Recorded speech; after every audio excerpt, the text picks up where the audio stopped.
आता तरी सावध राहू नका. ते आरक्षणात गेले आणि नोकऱ्याला सुद्धा लागले.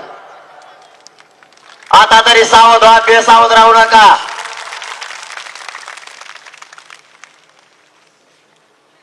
बहाणेबाजी करून आजूबाजूला जाऊ नका. आता एकजूट राहा. अशी संधी मराठ्यांना पुन्हा नाही येणार. दिलेल्या नोटिशीचा सन्मान करा, पण आरक्षणापासून मागे हटायचं नाही, हे मात्र खरं. कारण अंतरवालीच्या माता मावल्यावर सुद्धा काही नाही करून गुन्हे.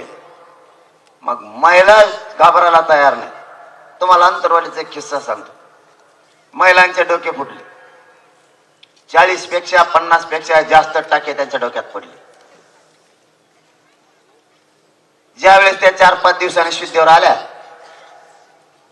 त्यावेळेस त्यांचा मला फोन आला. म्हणे दादा, आता रक्त सांडलंयच, आता नाही माघार घ्यायचे आरक्षण मिळाल्याशिवाय.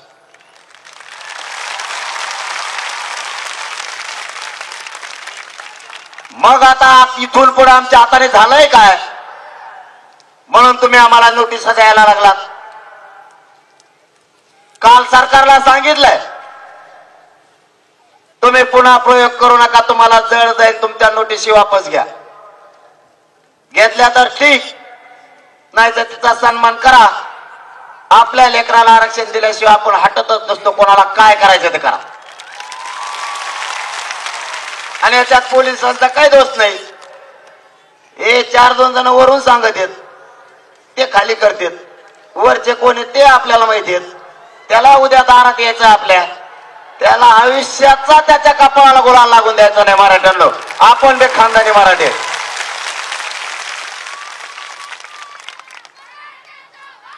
तुम्हाला नाव सुद्धा सांगणार मी ते कोण कोण आहेत, पण आत्ता नाही. काय रे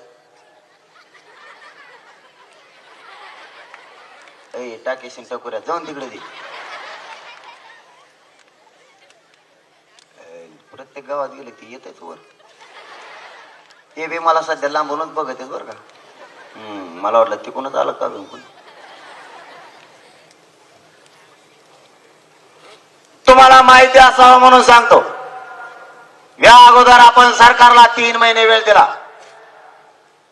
महसूलचे मुख्य सचिव नितीन करीर साहेब यांच्या अध्यक्षतेखाली समिती गठीत झाली. त्यावेळेस काय नाही झालं. पुन्हा सरकारचं मुख्यमंत्र्यांच्या आणि 2 उपमुख्यमंत्र्यांच्या माध्यमातून शिष्टमंडळ आलं. 30 दिवसाचा वेळ मागितला. मराठ्यांनी 40 दिवसाचा दिला. पुन्हा आले, पुन्हा बोलले, जर महाराष्ट्रातल्या मराठा समाजाला तुमच्या मागणीप्रमाणे जर आरक्षण द्यायचं असलं तर आधार लागतो. आधाराशिवाय कायदा पारित करता येत नाही.